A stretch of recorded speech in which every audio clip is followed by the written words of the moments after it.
So new జెర్సీలో మా friend Shravani వాళ్ళ ఇంటికి వచ్చాము. మనకి స్మాల్ గెట్ టుగెదర్ ఉంటే ఇక్కడ పాట్లాక్ లాగా ఒక్కొక్కరు ఒక్కొక్క మంచి ఐటెంతో చాలా ప్రేమగా తీసుకొచ్చారు. Like mutton biryani, chicken curry, roti and mutton curry, rice. అన్నిటికన్నా ఇంపార్టెంట్ ఏంటంటే అక్కడ లడ్డు ఉంది చూసారా, ఈవెన్ దట్ లడ్డు కూడా వాళ్ళు స్వయంగా చేసుకొచ్చారనమాట. శ్రావణి చేసిందంట.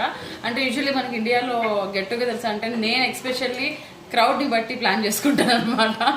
మా వంట వాడిని పిలిపించేసి మొత్తం చేసేస్తాను. ఇక్కడ ఎంత కష్టం అంటే వీళ్ళు వర్క్ చేసుకుంటూ ఐటీ అని బిజినెస్ అని చేసుకుంటూ ఇలా ఒక్కొక్కరు ఒక్కొక్క ఐటెంతో అందులోనూ నార్మల్ ఐటమ్స్ కాదు. లడ్డు అనేది నాకైతే ఒక రోజు పడుతుంది. నేను అవన్నీ ప్రిపేర్ చేసుకొని ప్లాన్ చేసుకొని వండడానికి.